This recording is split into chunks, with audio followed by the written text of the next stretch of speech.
actually are very careful about consistency, at least for your tone paper. So do not be creative, right? Whatever the format I gave you, use that format, period. All right? Do not be creative, right? So if it's a single space, it is a single space. If I ask you to explain your references, you explain your references, all right? Please do not put your reference on any other paper if I did not ask you, all right? This is not an art class. This is an engineering class, so we need to be disciplined, all right? Good? All right, so let's continue. So note that the critical stress to cause fractural strength of the material depends on the flaw size. Okay, there's no unique strength like the yield stress and ductile material. Rather, the smaller the flaw, the stronger the material. So what this means is that today, if you have a ductile material, say ceramic, like your plate, your china, the toilet seat, not the seat that you sit on, but the stuff that is supporting the toilet seat. What determines the fracture strength of these ceramic material is the flaw, the porosities, and the holes that's in your material. The larger it is, the more prone it is going to fracture because of the porosity. So there's a saying is that if you want to increase your ceramic strength, the easier way is to eliminate your porosity in your specimen. Alright, so there's a few things I want to kind of write down. So if you have a notebook that you can write this down, or a paper with a pen, please do that. So there's two fracture scenarios. This is a fracture scenario. What is scenario? 就是两个不同的事情。When you have a constant A, what does it mean by constant A? And then increasing.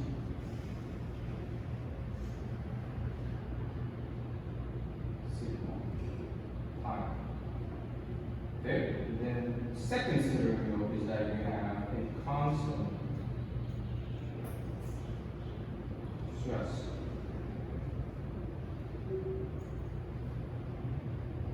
Increasing A.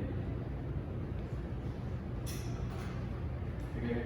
So constant A meaning that your specimen, right? The A, the porosity is consistent, right? And then you'll continue giving a stress. So we can think about if you have a specimen like this, right? The porosity over here are all fixed, right? And then you'll continue giving a stress. The last is here. So the stress is like a pencil, so you'll continue providing a load. The second scenario we'll be talking about is we have a constant stress, constant stress. 你这样 hold 住它，对不对？然后 you're increasing A, right？ 就是这个 A 它的这个洞越来越大，越来越大。Okay? So this you will see is you have this.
So here's the two scenarios. If you have a constant A, meaning that you continue increasing your stress, at a certain point, it's going to feel it right with time, right? That's very intuitive. Second is that if you have a constant stress, right, the load is consistent, right? But we're continue increasing that porosity point. at a certain point, it's also going to fail. When A reaches equals to A sub C, it's going to fail. Okay? So this can be understood, right? Any questions so far? Right? So when fracture stress equals to critical stress, it fails. It fails, okay? When the A, that porosity, reach a certain criteria, it also fails. Okay? Is that clear? Alright. So say I'm gonna use I forgot to bring some material.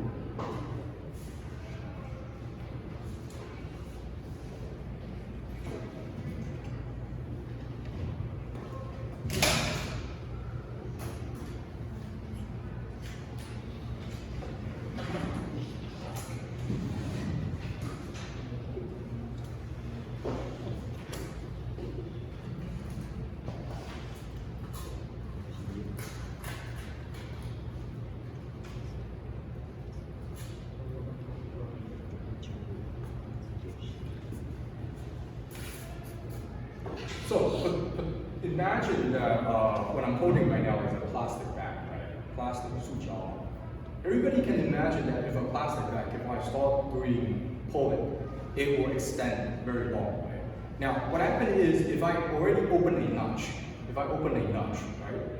What it does is that it no longer possesses plastic deformation. It's a ductile material. It just breaks like a brittle material. So this is what this is describing this phenomenon. This phenomenon is that if you have large enough crack, eventually you won't see a ductile phenomenon, you will see brittle phenomenon. Is that clear? Okay? Are you guys all finished? I will post this lecture on the Moodle so in case you can. You won't have enough time to talk about that. So there's another expression that you can express fracture. You can express intensity. Account for crack size and large stress simultaneously. So it's this simple equation that help you easily determine what is the criteria for fracture code. So we have K equals to Y sigma radical pi A. So Y depending on the crack geometry. Normally we assume Y equals to 1. So if the geometry is a little bit tricky, it might be 1.1, 1.2, 0.9, but usually just assume 1. So okay, so for all the specimen for the say you say yourself headache, we can see Y equals to 1. K increases with increasing stress of fall size, eventually becoming large enough to cause fracture. So K is a material property. So you can find this in all of the material data sheet, material database. Again, I reiterate, K is a material property. You can find this number in any of the material database. Simply just Google it, you can find it, right? Note that stress intensity has a strange unit, MPa radical M, right? Get used to it. So MPa radical M. So any fracture and any fracture toughness, the unit is MPa radical M, right? So a few things I want to continue to kind of elaborate a bit more. So that formula is K equals to sigma pi A. We're assuming Y equals to 1. Let's simplify that. So if we play around the equations, 就是我玩一下这个数学式我稍微比一下的话 the critical stress to have this material fail is K 1 C divided by pi. Okay. Second is A C equals to 1 pi.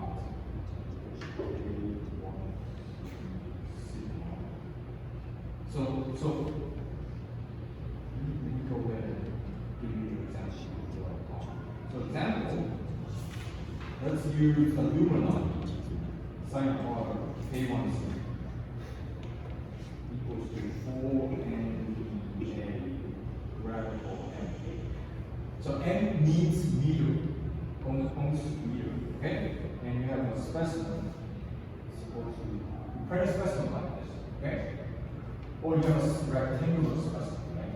And then, of course, you will have some porosity, and then this will be a big one. So this one over here has a largest flaw, that's roughly 1 millimeter. Okay? So, while you're copying this down, what I'm doing right now is giving you an example of doing on K or C. K, again, is I expressed, is a fracture toughness, it's a material property, right? 1, meaning that the fracture mode. So there's mode 1, mode 2, and mode 3.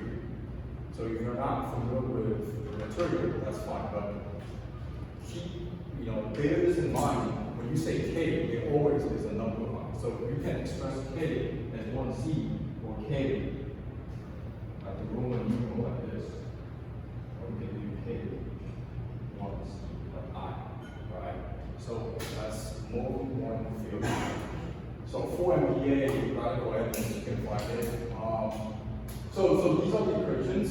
What these 1 and 2 right now, what I'm simply doing is I'm just moving these numbers numerical while moving again, like moving. So for example, when I see the stretch, right, I move the radical pi a down in the numerical, right?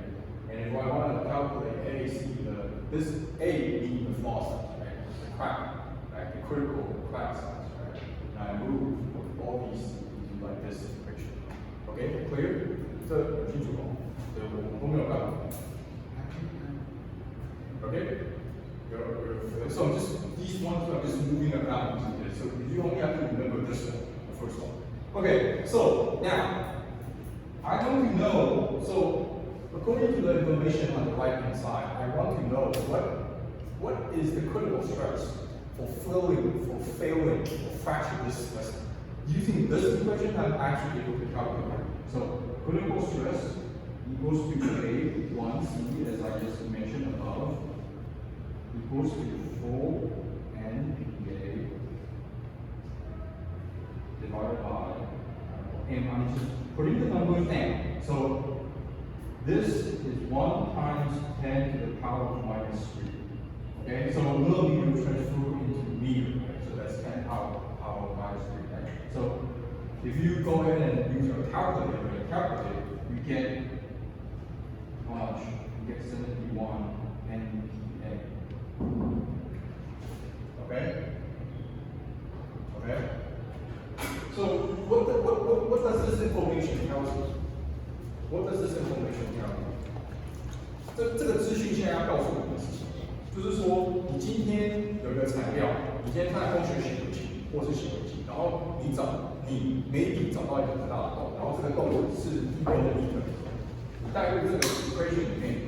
这个 property 你已经知道，你现在只要把这个动值站出来的时候，71 MPa， 所以它意思是告诉你说，你今天你做了10年完整测试，或做了拉伸实验测试，如果你的这个值它是远低于这个值的话，就告诉你说，没错，今天为什么你错的这个实验只会远低于它的关键主导就是这个孔洞所造成的。但是，如果你今天做的10年的拉伸是比这个值还高的话，就代表说有2个，有可能你今天的洞口，你找这个洞是最大。第二，今天所造成的破坏不是最造成孔洞所造成它破坏的主要 main factor 主要的关键主导因素。有没有懂 ？So I over here, what does this information actually tell you? What does this does it make sense to you guys? So what this information, as I always continue to emphasize last lecture class, is this number. If today you do a mechanical testing test, the number that shows, if that number is lower than this number, meaning that yes, the flaw that you find in this specimen might be highly reliable, that it has some relationship causing that you have a low fracture strength, right? However, if today, the mechanical testing stress, that number is higher than this value, it means that, yes, this flaw size that you found might not be the largest, or there might be other factors influencing it. Is that clear? 好，往下。So, few things I always like to put this in labels or in math. This helps you to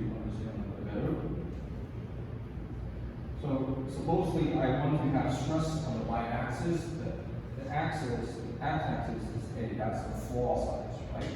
So if I were to draw that equation,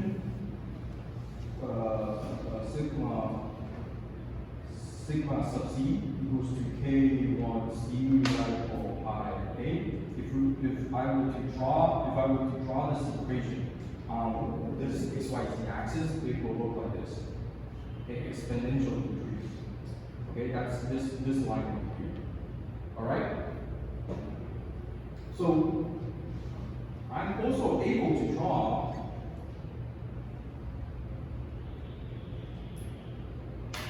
a vertical line, that's the yield strength.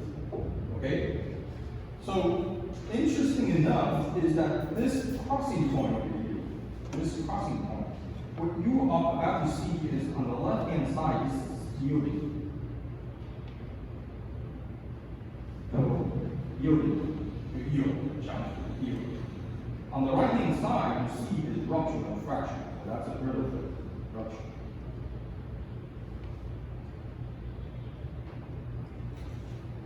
Okay? So I mean, so this is what this is plastic deformation. This is plastic deformation.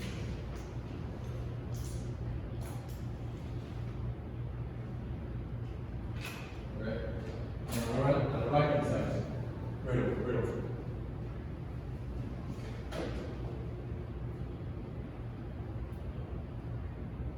So this critical stress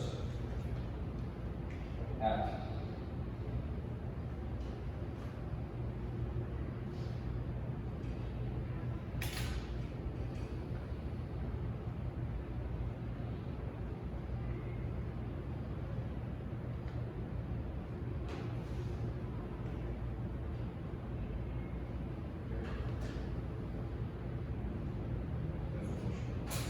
So I just want to define the critical stress at which fracture occurs. Okay?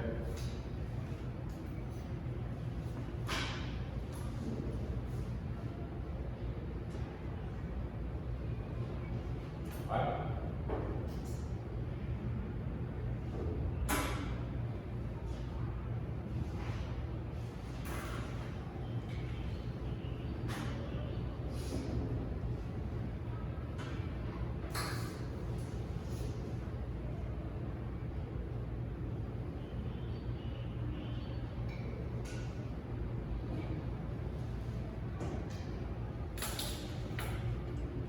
所以，如果今天有个金属材料，它的洞太大，你还会看到受力运行？不会哦，它直接就是脆性破裂了。它，你会看到什么小幅强度啊，或者是不会哦，对不对？所以洞太大的话，它是直接像一个脆性的材料，直接就像玻璃一样脆的。好，我们继续 ，Let's continue on. Okay, so again, this graph. Drawing a big graph here, and again, stressing the area. So I'm going to use examples. First one is the ceramic, and the second one is the metal. Right. So for the ceramic, what you normally see is you see this kind of line. So this is the ceramic one.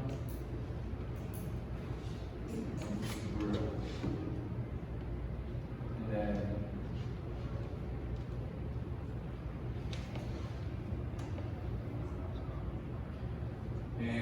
and for metals, you see like normally this kind of line.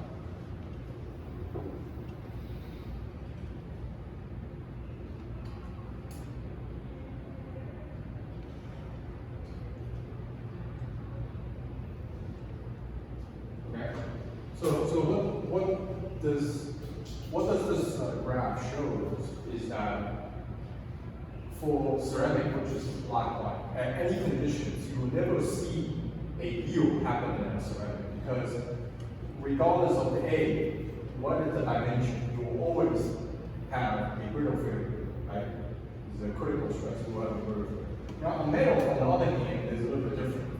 At a certain point, this over here, draw the line between when you will have a brittle field or a ductile field. So depending on this is the critical cutoff.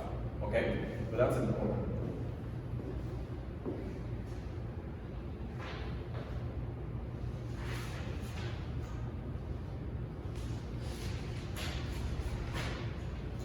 Right, good. Everything good? Let's continue on.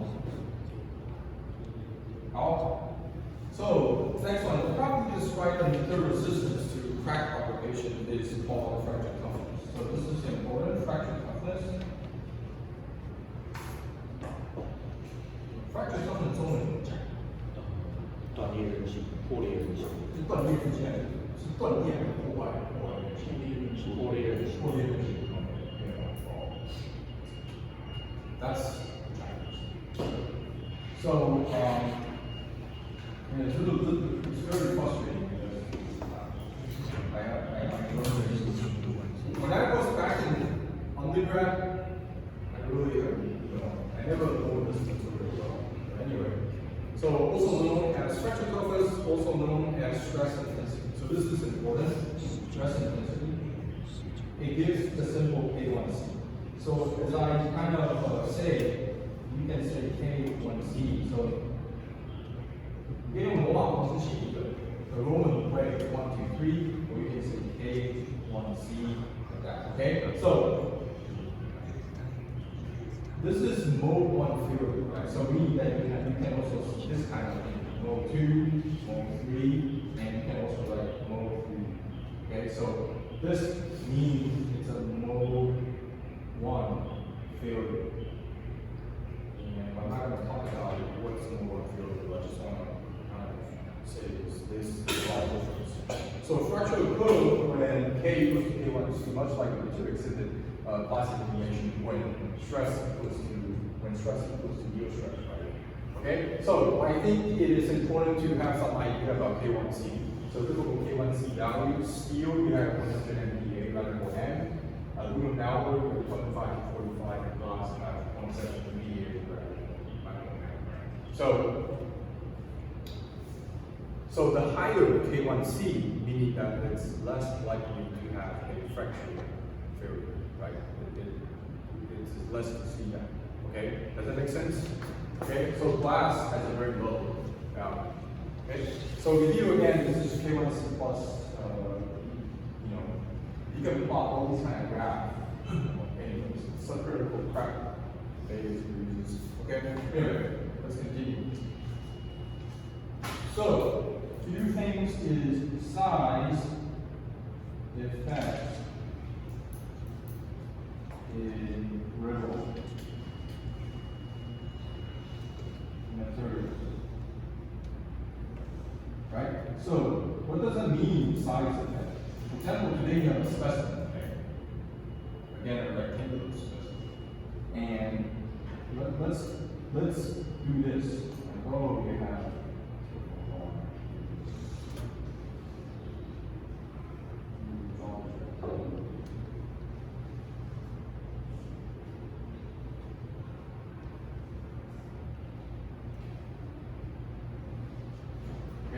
So again, you have flaws porosity, right? Some are small, some are big. Okay. And then you do a tensile test, right? Right. So what I'm doing right now is imagine a specimen, and I saw this like the chest or checker thing, right? So I can know that, okay, what are these flaws? Now, if we cut the bar into smaller pieces,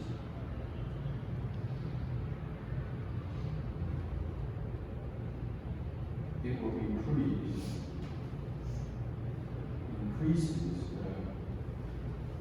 the average strength of material. What does this mean is that supposedly today, if I cut these you can see that actually each of the smaller, for example, this one, there's no defect inside, right? So meaning that this strength is higher. Does that make sense? Now, how about this one? This has a very big crack, right? So this is lower, right? So I think it's safe to say that the strength distribution is there's a wide spectrum distribution, right? It's not very consistent. Okay? So if I cut the bond into small pieces, it actually likely increase the average strength of the material. If I cut into smaller pieces and make an average, it's going to be less than higher. Instead of doing this one big piece. Because if this one big piece, there's so many flaws, so the strength is very low. Okay? Does that make sense? Okay. Alright, so getting back. So again, back to the material like copper was bent before they break, while brittle cement was break before they bend. How do we deal with the material between these three, like aluminum, alloys, and type of steel? So this is again important. Okay. So the plot above shows that the ductile material can fail in a brittle manner as the flaw sizes passes some critical value. Okay. So again, I think I already spent overwhelming amount of time emphasizing this importance. Okay? Alright, let's continue to move on. Yeah, so failure of copper field is a brittle material. So I think this will, so today I actually will talk about a little about statistics as well. Because you can see the field of probability of brittle materials is very wide, as I on the previous slide showed that there is a wide range of spectrum. Right? This is a true example. So this is a fracture strength of a glass rod. This number was actually taken out from a lab, and what they have done is done a 4-point bendings in one sheet, and the diameter of the glass rod is 4 millimeters. So I didn't make this number by the way. This is real number. Okay, and you can see surprisingly that the fracture strength of each of these single material is very different. So you have, for example, 35, you have like 2 or 3 specimens that fit in this category, and then 55, you have counts even specimens. It's like 12 for each one. So it's like, you can say this is a normal distribution. Okay? So, okay, let's continue. So this is a plot of a field of probability of glass rod. So on the y-axis is the field of probability, and the axis is the fracture strength. So what we've done on this graph is the same as this graph here. We just plot it as an x-axis is the fracture strength, and the y-axis is the field of probability. So you can see material can contain a broad range of flaw size and therefore a broad range of critical stress value. So brittle material do not have a unique strength analogous to yield stress in the ductile metal. So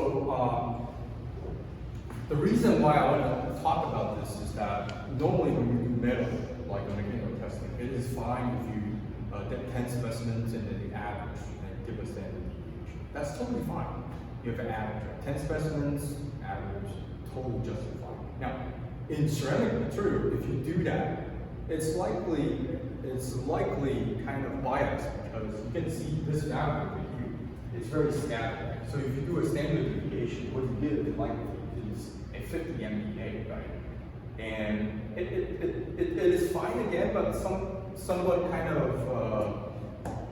it overshadows a lot of information that you want to display if you do average, because the average gives people a sense of, oh, all your material is this value, but it's not, right? Does that make sense? So that's why we get into statistics. Next slide? Yeah, not this slide, so maybe next slide we'll talk about. So size matter in brittle materials, smaller is stronger. So smaller is stronger, right? As I say, there's no flaw. If you cut it more smaller, likely there's less defect inside of it, especially for brittle. So glass fiber is stronger than glass rod because the probability of finding a flaw in a given size in the rod is larger. simply because the rock has a larger gravity than the fiber. So, for example, the largest or the fall size of the fiber is the fiber diameter.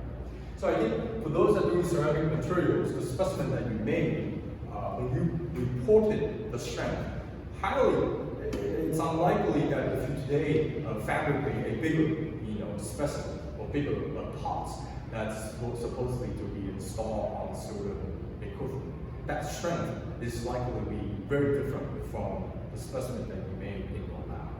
So be aware of it. All right,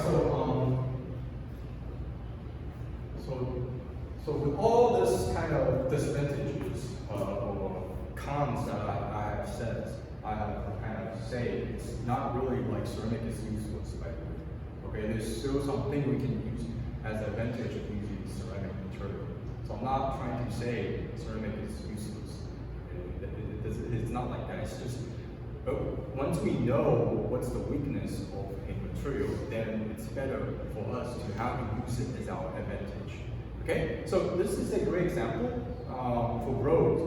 You can read it. So great example of road. Now, a lot of in the USA, the road is actually made of concrete. So concrete is the ceramic materials, right?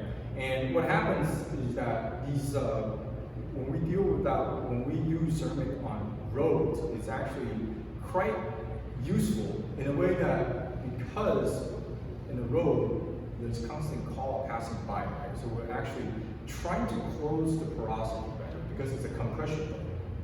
So again, it's inevitable that there will be always defect in a ceramic material, but since on a road we have constant car passing by and it's providing a compression stress on the specimen, meaning that when we're doing compression, you are not opening up the hole like tensile plates, you're closing the porosity. So that provides advantage, especially specimen. When you're doing a compression testing, or compression testing on ceramic materials, normally the value will be higher than the typical metals material. Okay? Because in metal materials, you have a shield anyway. You have a shield and stuff, and then that's the value. But normally in ceramic is that you have porosity. When you do compression, you close that porosity. And by the way, covalent bonding is higher than a metal bonding. Okay, so that's a fact. Okay. So factory toughness for specimen thickness much greater than crack dimension. Casing is independent of thickness. So the condition for this assumption is the condition is a plane strain exists. These two plane strain factory toughness K1C where I indicate mode 1 fluid. So you can say this is one of I or the other way to say it. Okay? Few things I want to kind of bring to your attention. What does it mean by plane strain and plane stress? 我们知道 plane strain 机械系统. So this is an important assumption is that when we do this kind of testing for mode 1 fluid, is that we always assume a plane strain assumption. So the takeaway, the important information about this is that your specimen needs to have filtering thickness. 你要有一个后果，你的 K1C 这个值才是准确，你才可以选择 K1C 的值。OK 吗 ？If the specimen is thin, due because of the edge effect, that your K1C value might be consistent. Okay, so you can see the K1C value. This thickness has to be a filtering thickness, right? That's important. Now, this is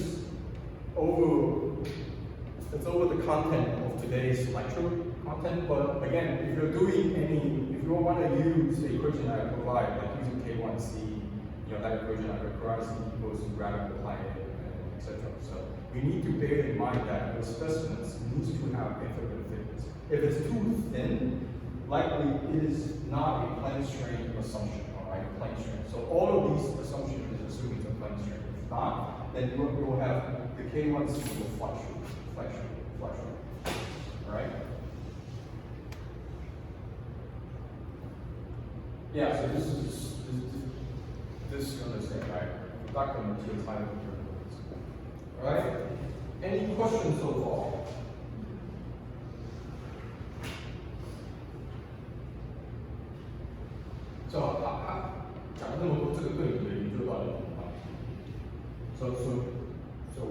talk so much of this kind of stuff, how would that help your research? But perhaps when people are doing thin film, how is thin film supposed to apply on this, right? Thin film, is it more? How is that going to do? What is it supposed to do? So, for example, you may have a substrate and then you coat it, right? This is a thin film, okay? And then this is 1 nanometer, right? Well, I don't know, like maybe 50 nanometer. It's a very typical thin film. Right?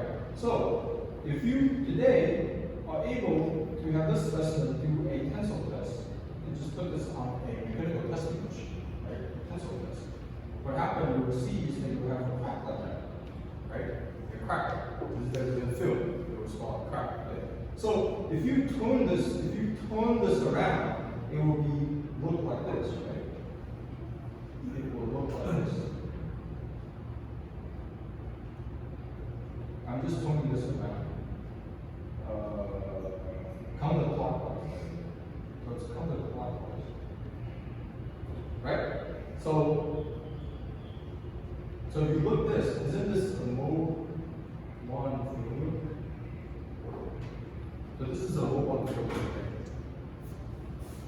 So if you turn this, put on the testing machine, do this is a mode 1. So this over here, I listed 4 different fields. Mode 1 failure is a specimen like this, that it will open. Mode 2 is that you have a shield like that, and mode 3 is like this. Okay? So normally, to keep it simple in fracture mechanics, we usually just use mode 1. Keep it simple, right? Mode 1. So how would that benefit your research if you're doing thin film, right? So in your thin film, you have a coating on the subject, right? What you can do is put the specimen on a tensile machine to pull it, right? A load, right? And then you can measure the crack, right? Measure the crack, and you also have the load, plugging in the equation, and you already know what's the critical stress that allow this crack to open up. Okay? So hopefully help your research.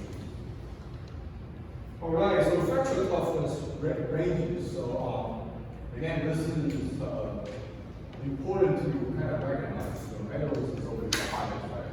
And then ceramic is the lowest, also including polymers is the lowest, and then composite is in somewhat in the middle. So in the test, if I ask you to rank these three, metal, ceramic, polymer, composite, what are these values from high to low? You should have an idea, okay, which is like. So composite is very evident between the middle, right, in between. Okay? Alright, so getting to final today's topic, whiteboard statistic, strength theory for, this is especially for better materials. Just out of curious, so for those, do anybody know whiteboard statistic? I mean, familiar with it. If you know, can you raise your hand? Or no idea? No idea. Do you guys have idea? No. Okay? Idea? 没有。你觉得上那个没有上到 ？OK？ 没有上到？没有。Yeah, that was it. Yeah, so this is a 2-parameter whiteboard model. 2-parameter 就两个，就是2 parameter 就是说这两个参数很重要，就是我们会参考这两个参数，只看这两个参数。OK 吗？ So there's also 3 parameters for whiteboard, so that's more advanced one. So this is 2 parameters. This is the overall equation, very simple. Probability of failure. P stands for probability. Probability of failure. 1 minus exponential. And then you have, this is the failure, each of the specimens failure strength. Each of the specimens. So say you have 50 specimens, right? So each of the specimens. And this is the characteristic strength, or in other way, from my interpretation, is the strength that's overall in the middle. 中间是 the strength of the specimens. Okay? And N is the whiteboard modulus.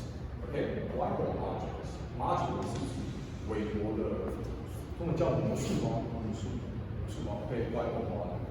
So when I say 2 parameters we work for whiteboard sector, it is the N and this factor, the characteristic strength, or sigma naught.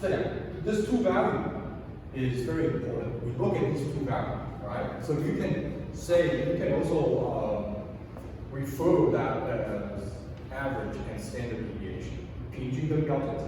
So when we do a very normal elementary statistic, we always know average and standard deviation. So this is, you can think about average and standard deviation. Right? So this is, you can say that this is average and this is standard deviation. Okay? If you want to use that concept, okay? So average, standard deviation. I'm not saying they're the same thing, right? But if you want to use that concept, average, standard deviation, this is average, this is standard deviation. Okay? All right. So let's continue to push forward. I want to try to play a game over here, but I don't know if it's going to work out. All right. So bell curve, standard normal distribution. So